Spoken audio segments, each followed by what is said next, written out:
একটি বিমান যখন আকাশে ডানা মেলে ওড়ে তখন আমরা শুধু তার গতি, সৌন্দর্য আর গন্তব্য দেখি, কিন্তু এর পেছনে প্রকৌশল, পরিশ্রম আর মানুষের স্বপ্নের গল্পটা অজানাই থেকে যায়। এমনই এক বিস্ময় হচ্ছে এয়ারবাস A350, যা একটি আধুনিক প্রযুক্তি নির্ভর যাত্রীবাহী বিমান। এটি কেবল উড়ার জন্যই নয়, বরং মানুষের কারিগরি দক্ষতা, ঐক্য এবং নিখুঁত পরিকল্পনার এক জীবন্ত প্রতীক। ইউরোপের বৃহত্তম বিমান নির্মাতা কোম্পানি এয়ারবাস, যার সদর দপ্তর ফ্রান্সের তুলুজ শহরে, যেখানে তৈরি হয় এই মহাবিস্ময়। এয়ারবাস তৈরি করতে লাগে প্রায় 2.5 মিলিয়ন পৃথক পৃথক উপাদান, এবং এর চূড়ান্ত সংযোজনের জন্য কাজ করে প্রায় 1800 জন দক্ষ প্রকৌশলী এবং কারিগর। পুরো প্রক্রিয়াটি একটি বিশাল সিম্ফনির মতো, যেখানে প্রতিটি দেশ, প্রতিটি কর্মী এবং প্রতিটি মেশিনের সাথে থাকে নিখুঁত সাদৃশ্য। এয়ারবাসের উৎপাদন শুরু হয় একটি ধারণা থেকে, কিভাবে কম জ্বালানি ব্যবহার করে কম শব্দে সর্বাধিক দূরত্ব অতিক্রম করা যায়। প্রকৌশলীরা চেয়েছিলেন এমন একটি বিমান তৈরি করতে, যা হবে একই সঙ্গে দীর্ঘ পাল্লার, জ্বালানি সাশ্রয়ী এবং যাত্রীদের জন্য আরামদায়ক।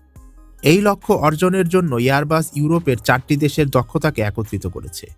যেমন তারা ইংল্যান্ড থেকে তৈরি করে তাদের বিমানের ডানা, জার্মানিতে পাওয়া যায় লেজের অংশ, স্পেনের হরাইজন্টাল টেইল প্লেন, আর ফ্রান্সে তৈরি হয় মূল, ফিউজলাস এবং ককপিট।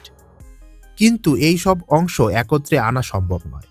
এই জন্য এয়ারবাস তৈরি করেছেন তাদের এক বিশাল বিমান পরিবহন, বেলুগা, যার আকৃতি সাদা তিমির মতো বলে তার নাম রাখা হয়েছে বেলুগা বা আকাশের তিমি।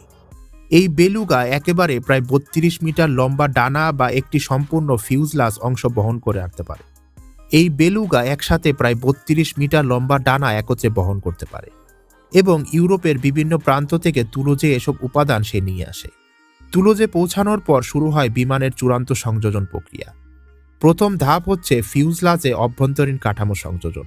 এখানে কর্মীরা স্থাপন করেন কেবিনের মৌলিক উপাদান, যেমন রান্নাঘর, টয়লেট, স্ক্রু রেস্ট এরিয়া এবং প্রথম বৈদ্যুতিক সংযোগগুলো। সবকিছু কঠোর মান নিয়ন্ত্রণের মধ্যে হয়। এয়ারবাসের কাছে একটি স্ক্রু মানে নিরাপত্তার প্রশ্ন। কোনো তার বা স্ক্রু ত্রুটিপূর্ণ হলে সেটি সঙ্গে সঙ্গে বাতিল বা প্রতিস্থাপন করা হয়। প্রতিটি অংশ আল্ট্রাসনিক স্ক্যানারের পরীক্ষা করা হয়, যেন ক্ষুদ্রতম ফাটলও ধরা পড়ে। এই গুণগত পরীক্ষা এয়ারবাসকে বিশ্বের অন্যতম নিরাপদ বিমান নির্মাতা হিসাবে প্রতিষ্ঠিত করেছে। এই সংযোজন প্রক্রিয়ার একটি গুরুত্বপূর্ণ ধাপকে বলা হয় ম্যারেজ। এই ধাপে বিমানের 3টি অংশ, যেমন নাক, মাঝের ফিউজলাস এবং লেজ, একত্রে যুক্ত করা হয়। এই কাজের সময় প্রতিটি অংশকে 0.0 মিলিমিটার পর্যন্ত মাপা হয়ে থাকে, যাতে একটি বিচ্যুতিও না ঘটে। পুরো সংযুক্তির জন্য ব্যবহৃত হয় প্রায় 40,000 রিভেট এবং ফাস্টেইনার।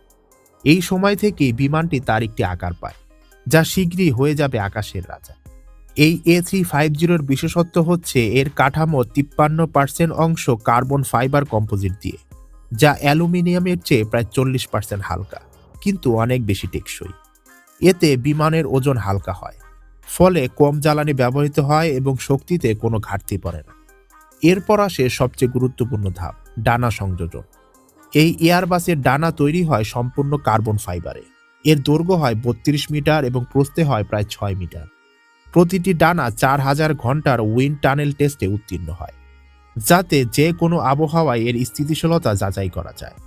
ডানায় ব্যবহৃত হয় বিশেষ ড্রপ নোজ প্রযুক্তি, যা বিমানের টেক অফ এবং ল্যান্ডিংয়ের সময় স্বয়ংক্রিয়ভাবে কোণ পরিবর্তন করে। ফলে বাতাসের প্রতিরোধ কমে এবং বিমানটি আরও স্থিতিশীল থাকে। এই পর্যায়ে যুক্ত হয় ল্যান্ডিং গিয়ার, যা বিমানের সবচেয়ে ভারী অংশগুলোর একটি। এয়ারবাসের প্রধান ল্যান্ডিং গিয়ারে থাকে প্রায় 12টি চাকা, যা একসাথে 233 টন ওজন বহন করতে সক্ষম। এয়ারবাস নির্মাণ শুধু একটি মেশিনের কাজই নয়, এটি হাজারো মানুষের পরিশ্রমের ফল।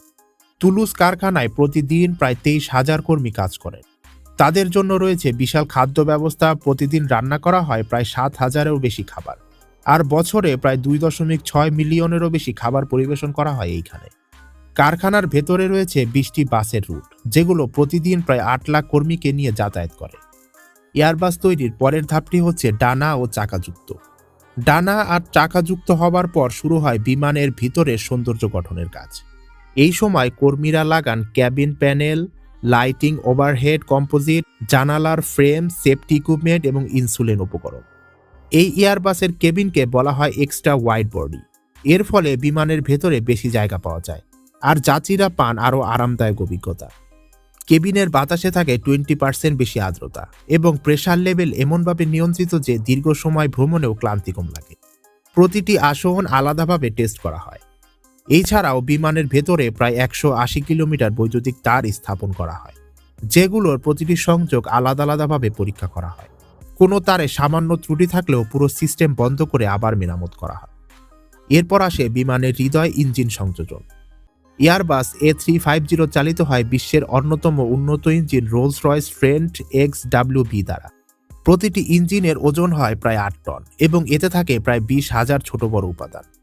এই ইঞ্জিন প্রতি সেকেন্ডে 1 টন বাতাস টানে এবং প্রায় 2000 ডিগ্রি সেলসিয়াস তাপমাত্রায় কাজ করতে পারে। এটি আগের প্রজন্মের ইঞ্জিনের তুলনায় প্রায় 15% কম জ্বালানি খরচ করে এবং 25% কম শব্দ উৎপাদন করে। এই প্রতিটি ইঞ্জিন তৈরি করতে এয়ারবাসকে গুনতে হয় প্রায় 32 মিলিয়ন ইউরো। এই শক্তিশালী ইঞ্জিনই এয়ারবাসকে 9700 মাইল দূরত্ব পর্যন্ত নিরবিচ্ছিন্নভাবে উঠতে সক্ষম করে। ইঞ্জিন সংযোজনের পর শুরু হয় কঠোর পরীক্ষার ধাপ। বিমানটিকে বিভিন্ন পরিবেশে পরীক্ষা করা হয়, বরফাচ্ছন্নর উত্তরে, মরুভূমির তাপে, বৃষ্টিতে, এমনকি প্রবল ঝড়ের আবহাওয়াতেও।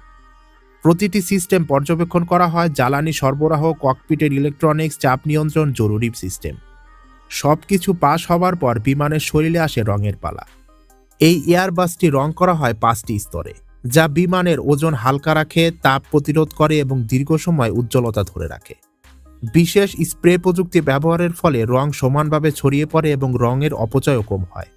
রং শুকানোর পর বিমানটি যেন একটি ঝলমলে নতুন প্রাণ পায়, উজ্জ্বল, পরিপূর্ণ এবং প্রস্তুত আকাশে ওড়ার জন্য। অবশেষে বিমানটি পৌঁছে যায় তার চূড়ান্ত গন্তব্যে, পরীক্ষামূলক ফ্লাইটে। দক্ষ পরীক্ষামূলক পাইলটদের একটি দল বিমানটিকে প্রথমবারের মতো আকাশে তুলে দেয়। তারা পরীক্ষা করেন প্রতিটি সিস্টেম, ইঞ্জিন প্রক্রিয়া, ব্রেকের কার্যকারিতা, কেবিন, প্রেসার, ফ্লাইট কন্ট্রোল, এমনকি ককপিটের প্রতিটি বাটনের সঠিক কার্যকারিতা। উড্ডয়নে সফল হলে বিমানটি হস্তান্তর করা হয় নির্ধারিত এয়ারলাইন্সকে। প্রতি মাসে তুলুস কারখানা থেকে প্রায় গড়ে 10 থেকে 12টি বিমান বের করা হয়, যা পরে চলে যায় বিভিন্ন দেশে, যেমন কাতার, সিঙ্গাপুর এয়ারলাইন, চায়না সাউথর্ন এয়ারলাইন ইত্যাদি। ট্রিবান বাংলার আজকের এপিসোডটি আপনার কাছে ভালো লেগে থাকলে অবশ্যই সাবস্ক্রাইব করে রাখুন। দেখা হচ্ছে নতুন এপিসোডে।